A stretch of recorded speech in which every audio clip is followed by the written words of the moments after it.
feel like I want to get you guys. I want to say thank you so much, Uncle T, Auntie, the Queen.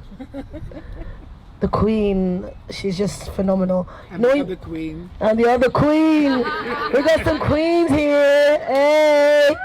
Sorry, I know the little Marge just turned up. In-house joke.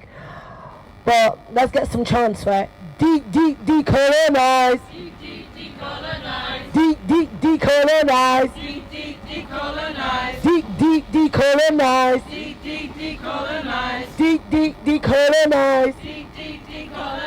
We don't want your blood money. We don't want your blood money. Wanna save the world, honey. Wanna save the world, honey. We don't want your blood money. We don't want your blood money. Wanna save the world, honey. Wanna save the world, honey. Decolonize. Decolonize. Decolonize. Decolonize. I love you guys, man. I needed that energy. Okay. So the reason I did that is what you just got is a way to decolonize your mindset. So what you got from these two phenomenal, extraordinary individuals is history. History telling you the truth. The lies they tell us always makes us... Okay, let me revise. Okay, let's do this. The lies perpetuated in history is always written by the oppressor. And when the oppressor tells you the narrative, the narcissistic tendency becomes a gaslighting trigger, which then tells you that you are now oppressed when you are the oppressor. And something's happening with the mic. Yeah, sorry. Get feedback. There's a bit of a hum which Yeah, it's a little buzzing noise that has been doing my head in. I'm quite... I know what it You know what? said he knows what it is. He knows what it is. As a neurodiverse person, Yeah. look. Hey! Turn it off. Listen, we're still keeping it live. We're keeping it real. In the fucking field, mate. Yeah? We're in we're like We're not Excel. in Essex. I know, I want to be in Essex, you know. No, we're in Excel. Excel, you know. A megaphone. A megaphone would do. When it's on, it should work. There was one about a minute ago. Oh, let's get the small speaker out. Yeah. Wow. Oh. Okay. No humming. Oh. I was just running out for a different speaker, but it's one speaker. Oh, just One speaker. Can you guys hear me in the back? All right then, we can go. There's no humming, you're good. All right, for neurodiverse people, little humming noises literally sounds like someone's jabbing my ears inside, and yeah, exactly. No, thank you. So that's what has been done today, was to give you the history, a good clear history of not only the black struggle, the LGBT rights struggle, but an intersectional view. Intersectionality is the word I need you to really grasp yourself in when you're working on decolonizing. The reason that it's important for you to have that view, Queen Mother here, is an epiphany of intersectionality. Not only are you, in fact, if I asked you about ruling out some of your identities, you are Black, Jewish, with some Irish, Scottish, but West African mostly, with a bit of indigenous Indian as well. Woman. She needs a round of applause, and a woman. And a woman. Okay, so all those different multiple layers of her identity means that she would go through different layers of oppression in different forms, and you can't separate it. So being a Jewish woman, being a Jewish black woman, being a Jewish black woman in politics, being a Jewish black woman in politics who's also an activist, and Jew heritage, or something going on. Everything good? The abuse is such a really happening, but it's being done. Okay then.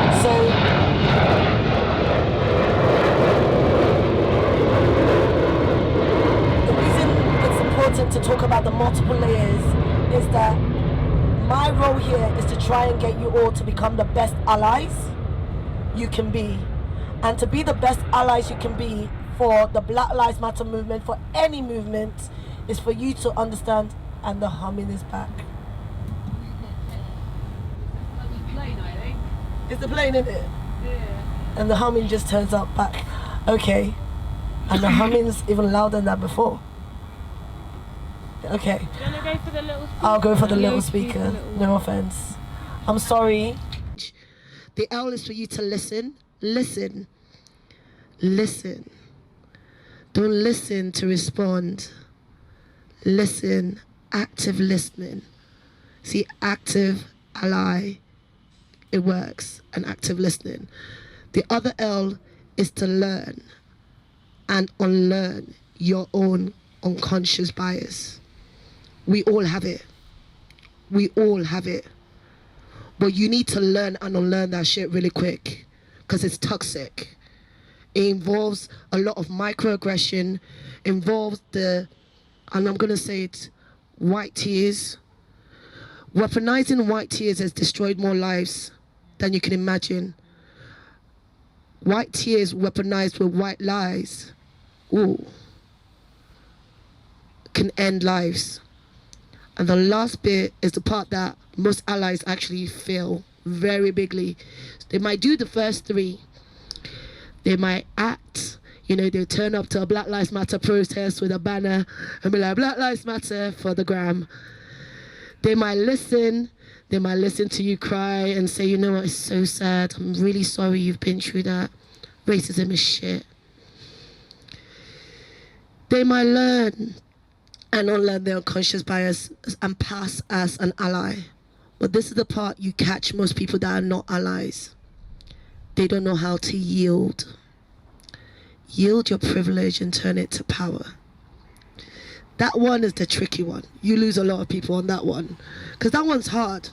Because yielding your privilege involves acknowledging that you're in places that allow you get away with shit that other people can't. Now, how do you turn that to power? I can't wait to introduce this queen. You're a queen, right? You're queen, okay. Yeah, I only hang around excellence. Amazing people. I celebrate this because this is one ride or die ally here. I know, like, she would actually take a bullet for me, even though no one's gonna shoot at us. I pray to God, because, like, girl, I will run and leave you. I'm not gonna lie. No, I got 2 kids. Yeah, let me explain. I would like to go down in history as the activist that lived. I don't want people to write books and tell me how much they love who I used to be. Fuck that shit. Give me my flowers while I'm alive. I don't want no one crying on my funeral, celebrate me on my birthday. Let's do that kind of shit. And I don't want you to write me letters in the prison. I want you to write me letters on the gram telling me how great I am. That's okay. But we need to actually celebrate black activists not getting killed, or not dying, or not being brutalized. In fact, we need to celebrate and normalize that it is okay to be phenomenal, to be formidable, to be strong, and not wait till that person dies to tell them that. So that's why when I see you, I can say you're a queen, because, like, I want to celebrate her now. And that's me also checking my privilege to be able to share a platform with this queen that systems have tried to take down. This queen that literally her voice has made her into the black sheep of a system.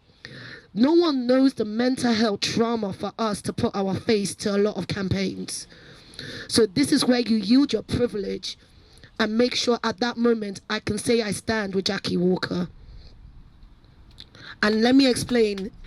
If you don't know the story, you do not understand how sharing this platform is the best way I can say solidarity. Because the past couple of years, what the system has tried to do to her, mentally, I don't know how she survived. Because let me explain, white lies, white tears have tried to tear you down, called out all names in the book. And that's what they do to a lot of black activists. When we start creating change, we become a threat. So I've been called transphobic. I've been called, I don't even know what I did, but apparently I fucked up. You can fuck up sometimes, and as an ally, when you fuck up, you say sorry. But some people will try and turn that into some next narrative. And let me tell you what my fuck up was. I misgendered someone. And I honestly it was literally. And that happens, and I said sorry. But that was not enough. It can go viral. I take full responsibility for my action. I should always ask someone their pronoun. This is a lesson for you as an ally. Never assume. So I'm being vulnerable and telling you I made a mistake. Allies should be able to say they make mistakes too.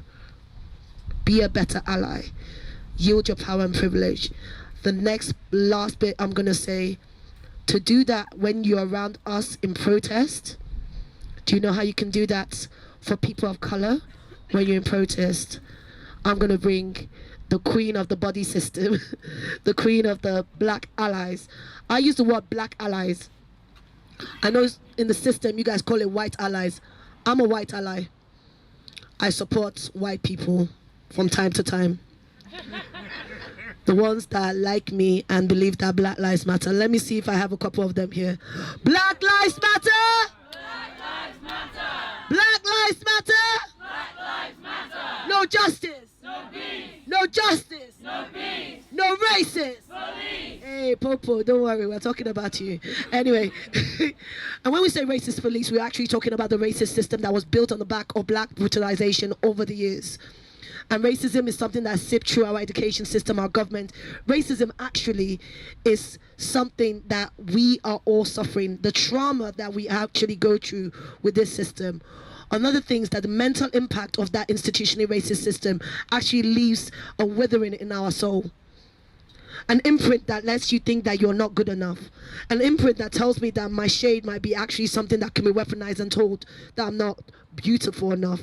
Can you imagine the fact that my hair chooses to defy gravity is something that makes you think that I am not the standard of beauty just because it's not Eurocentric? In fact, the first human remains was found in Africa. Her name is Lucy. You imagine, what Ethiopian do you know that is called Lucy?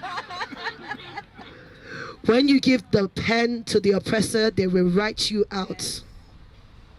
There are a lot of people that write people out in movements. Make sure your movement does not do that.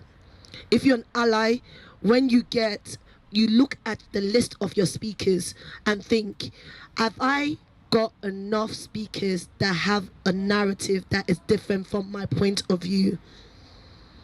Am I going to yield my power to make sure that there's an intersectionality of people being represented? Or am I going to be tokenistic and invite one or two black people? And I hope you guys are not fucking doing that. But people do it. People do it. But am I going to do that? This is why I'm here with Stop the Arm Fair today. Because I've seen your speaker list all week. You guys did well. You did well. And I did go, before I agreed to speak, I was like, who else? Is it just one day we're going to talk about this? Are you going to incorporate this throughout? I don't choose to speak everywhere because I see the tokenistic bullshit before it comes. And yeah, I get paid a lot when I go other places. This one, we're not getting paid. Don't worry. Don't worry. Listen. But again, don't be asking black speakers to speak if you don't have a budget too. We're not here to come and educate you and talk about our trauma so you feel good. Let me say that again. Do not ask black or minority speakers to speak without a budget to cover their expenses as a bare minimum. It is insultive. That's you checking your privilege. Because when we come out to speak, these special people can arrest us. Also, we're putting our life in danger. And people will be like, really, in 2021, is this an actual situation? And people don't want to talk about money a lot. But let me explain something. I'm not ashamed to say it. Yeah, I do well. But my expertise, my 10,000 hours of expertise of the experience of the trauma that I've been through, that I'm about to share with you, it deserves you being able to acknowledge that if that was a white woman, let's pick one. There's many of them. I don't want to pick them. So, oh gosh. There's certain speakers that will come that you will buy a ticket to go and speak to, right? You go and sit there. What's the one that talks about shame? Brian, something. Yeah, but people pay like 50, 100, 200 quid to go see the speakers. How many people pay to go see black people speak about activism? Yeah. We're expected to do things for free. No one cares whether we have children, we have to get the train, whether we pay for childcare, because you asked, we turn up. We turn up. Let me tell you why we turn up. Someone else asked me the other day, Marvina, you're everywhere. Why do you do it? I swear you got a job. Yeah, I actually do have a job. I'm a lecturer and I also work in mental health service. I'm a mental health inequality lead for children and young people, holding the council and NHS accountable to make sure they have an equitable access to mental health services for minority children. That being said, and then I do this shit. This shit that they say, the last article I read about myself was protesters having a picnic. While the police was dragging and trying to arrest, I get scars going to these protests, and they put my picture in the news and said 180 people. The police are selling the planes too. I'm joking. White lies. Sorry.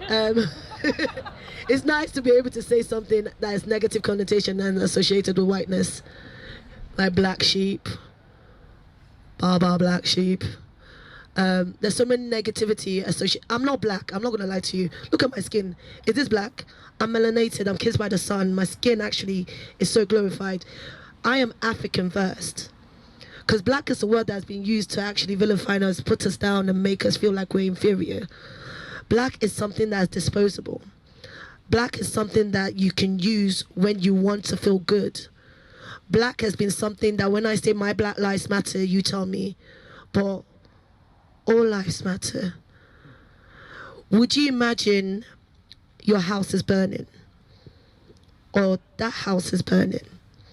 And while the fire engine is trying to get there, I turn around and say, wait a minute. All houses matter. We need you to use your water and water Premier Inn. And we need you now. How dare you want to put that fire out? Look how selfish you are. Always making it about your house. But my house is burning. Yeah, we know your house is burning. It's always burning, isn't it? But Premium Inn matters, doesn't it? I want you to spray some water. And I'm like, but we need to just, no, we don't care about your... So anyone that says, all lives matter, shut up. That's how stupid you sound. You saw how funny that was? While you're pouring water in all these other houses that don't need to be saved, because you're going to tell me about, yeah, what the Irish people went. I know they went through shit. I understand it's bad. I get it. But right now we're talking about black lives. Can we just do that? But no.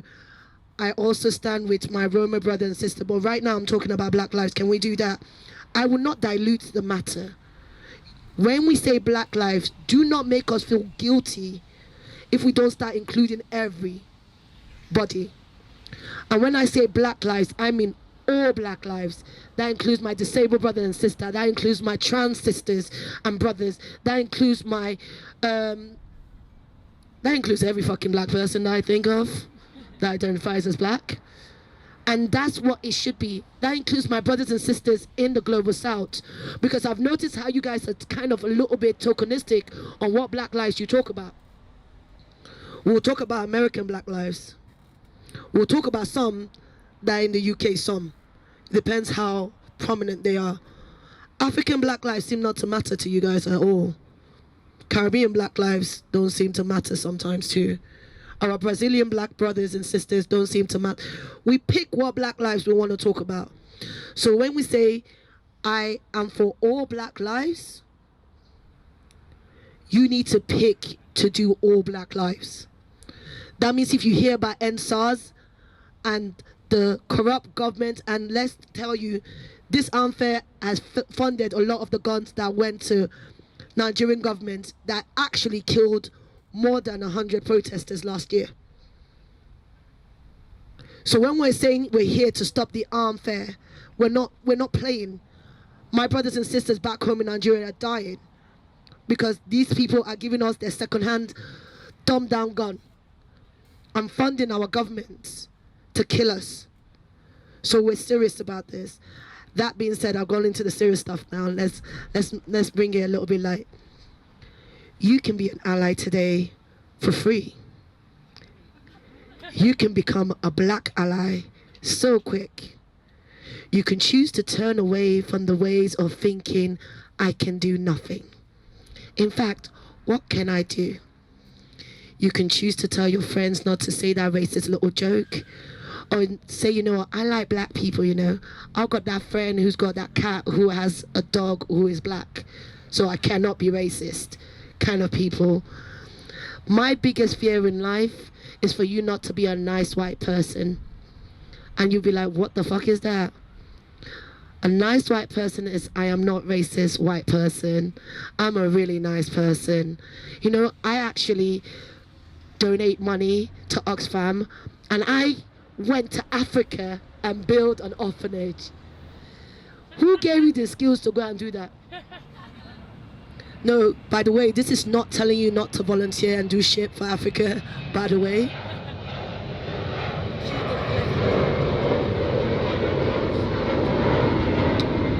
I would just like you not to be a white savior.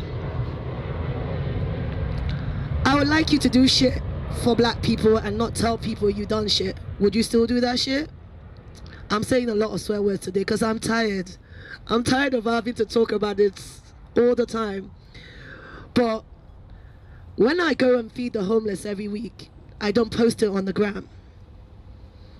I do that because I used to be homeless in Barking, and I used to sell the Big Issue. I just do it to be an ally to the homeless community. When I go and support my GRT brothers, some stuff I might post, but I don't post everything online. Allies, you can be an ally and no one needs to know you're an ally. You don't need to use me as your token card to validate that you're not racist. So check yourself before you post something, whether it's ego, a little bit of the narcissistic racist person in you, or whether you are doing it to amplify the voices of that community.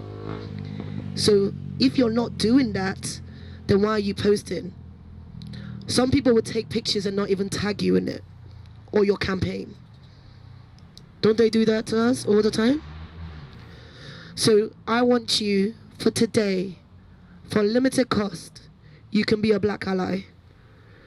And all it takes is for you to check your privilege, die to white lies, categorize your white tears, learn not to weaponize your voice and influence, do not center yourself in everything, and just be a fucking amazing person. It's simple. I'm gonna bring it to Millie to just tell you about lavender,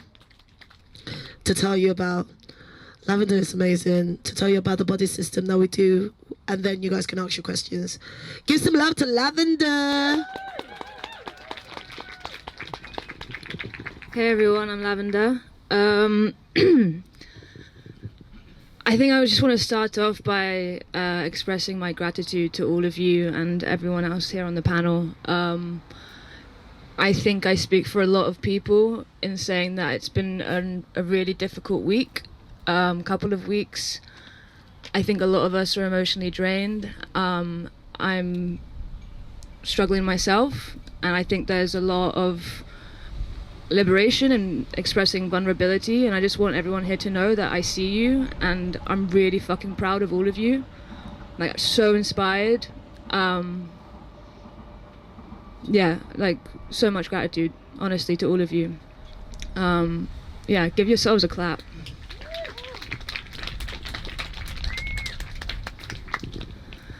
I am going to speak about the buddy system, and I'm also not planning on speaking much on this panel because I want to give as much space as possible to the other lovely panel members.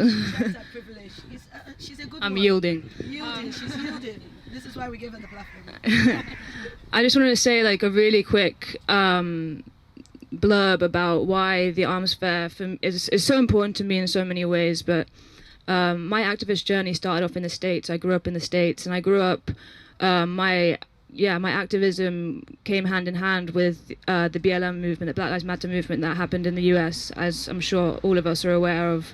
And also I was living in New York during the Trump presidency, and so there was a lot of anti-fascist protests happening there. And, you know, I was out on the streets every day, and we were up against the NYPD, and they had this fucking mad riot gear and these automatic weapons, and it was so, as you can imagine, so intense. And I remember naive little Lavender moving to London being like, it's all good, it's all gonna be good now, you know, like it's just the Met, you know, they don't even have guns, and it's gonna be totally, like the UK, it's a lot better, you know. And I came in so naive being like, ooh, like my days of being, you know, around like really oppressive police forces is done, you know. And then I did some research, and I learned where the US gets their weapons from. And all that tear gas that my mates were getting like pummeled with every day, I learned who sold it to them. And I'm sure you can all guess it was the UK government. I've done a lot of learning since then. I've had to like really check myself in thinking that like relativism somehow discounts oppression. You know, this like crazy feeling, oh, it's not as bad as there, blah, blah, blah. So yeah, you know, and I was doing research before this, and yeah, like learning about the amount of, we all here know where a lot of these weapons are going, and a lot of it is going to oppressed people, but also specifically oppressed protesters, and we're seeing that reflection here today on the streets as well. But something I want to talk about, that also relates to me, like what we're seeing now, and I don't know if any of you know, but they actually like renamed Dicey a couple of years ago. It's gone from being just about military to also being about military and the police, and they've like done this really like little nifty rewording, because as we all know in this day and age, the line and the blur between the military and the police is becoming more and more fused. And I don't know if anyone knows about the police sentencing and crimes and courts bill that's coming out into Parliament, but it's happening here. It's happening here. Kill the bill! Kill the bill! Kill the bill! Kill the bill! Thank you. Love a little chant. But I wanted to kind of say that at the beginning to kind of acknowledge the. Sorry, I've lost my train of thought. I know. Guys, honestly, I'm going to be so like honest. I'm so tired. No, but I want to talk about the buddy system. I think it's really important. So that's what I was saying. With Kill the Bill, it was established, and the campaign that we started was with the acknowledgement that, as we all know, the police are institutionally racist, homophobic, transphobic, classist, all these things. And Marvina and I were thinking about what we can do to essentially make sure that those with more privilege at protests are able to utilize that privilege in an active way, not just chat about it as a lot of people do. I love that. I love a bit of jazz. To make sure that those that are more likely to be targeted by the police feel safe at protests. It's unfortunately not something that can be 100% guaranteed, because we know the police are fucking dickheads and they'll do whatever they can. But we were trying to brainstorm ways that basically marginalized protesters could feel a bit safer, and feel more willing to go out on the streets.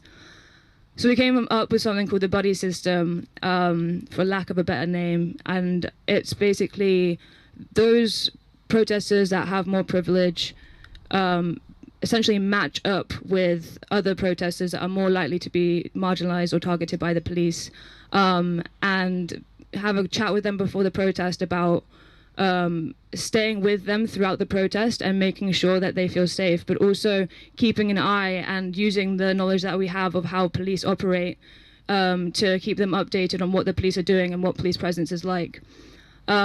I think that this also ties hand in hand with a lot of time the people that will have buddies or that are more likely to be targeted by the police are also speakers. Because as Marvina is saying, especially with something like Kill the Bill, this bill is going to disproportionately target already marginalized communities. And we want to have those voices heard at protests, you know? We want to make sure that, you know, black folk, people of color, Roman, Gypsy and traveller communities, those that are going to be most targeted by this bill, are at the forefront of talking about why this bill matters to them. That's so incredibly important. That's like really established the framework of what Kill the Bill is about and what these protests are about. So yeah, it's just kind of a practical system that we've put in place where before the protest, you know, we link up the speakers or marginalized protesters that feel like they've been targeted at protests previously or feel like they want to have a bit more safety. And they get matched up with protesters that receive a training about allyship, like as Marvina's talked about, and learn a bit more about the logistics of the protest. So that could be like learning a bit more about the route and where we're going to be going that day. And it's really important that the people that are going to be part of this buddy system stay in contact throughout the day. So for example, and this has helped us a lot, if you have people spread out throughout the protest, we have like a group chat, like a signal chat, where people are able to kind of update other people in the chat about like what the police are doing. And so if the police are forming like a kettle at the front of the march or something like that, then they can let, and someone at the front of the march sees that, they can let not only the person that they're with know, but they can let all the other buddies know that can let their buddies know, hey, look, police presence is increasing at the moment. You might not feel comfortable going into this space. Do you want to leave? What do you feel comfortable doing? And yeah, this is something that we've rolled out, we've amended, we'll humbly take, you know, kind of critique of, but it's something that from the testimonies of the people that we've done it with, have really appreciated having a bit more safety. And it's a really great way for those who are looking for ways to just not to be allies that chat about being allies, but really actively embody allyship, to utilize their privilege and utilize like their body as a kind of a form of resistance in itself, which is what we've been seeing out here today. It's so incredibly powerful. So yeah, that's just like a little blurb about that, and it's something that we have done trainings for all the different Kill the Bill groups around the country, and so we will continue to roll out that training. So if it's something that anyone here is interested in and being trained up about, or just chatting about a bit more, then I'll be really happy to do that. And that's my blurb. All right, thank you so much. Being a black ally is so important to me to have, really. And Millie, I'm gonna publicly do this. Thank you. I've been in protests where I've been almost arrested several times. I can't run for shit. My knees are gone. So having an ally to give me a heads up to like move like a little snail, but I still move, is very important. My allies, you pick me up sometimes, even when I'm down. Like, people see us and they think we're strong. So there are times I can't physically move. You would see me in protest and you're thinking, wow, Marvina, you didn't know that prior to that I probably was just crying and shaking and like Millie telling me, you got this, you got this. The last Kill the Bill, I was throwing up. I was literally sick. But like, I had a team of allies who went that morning and bought me a wheelchair, and then proceeded to carry the wheelchair just in case I needed it. Got me hot lemon. Big up to some allies who made me my honey and lemon, because I shout so much, my voice goes. Big up to the allies who carry my bag, because they think just in case you need to run, girl, you don't need to think about your bag. And I always carry so much shit in my bag, like just in case I have to like camp somewhere randomly. And big up to the allies who fight in rooms that I'm not in. There's a lot of rooms that I'm not in. There's a lot of rooms that you're not in. But there's some allies that go into those rooms and fight for you to be there. I don't want a space on your table. I could build a fucking table myself. But no one wants to give me the resources to. In fact, they don't even want me to know that there's the opportunity to create a table. It takes allies going into spaces and demanding that we get our own table. I don't want a space or no table. Do you want a space? We just want our own tables. And we want allies to help us do that. And I will stop there and say thank you for listening to us. Hopefully you've got the history, you've got the impact, you've got the decolonized, and you've got the allyship. Now what's stopping you from creating some fucking change?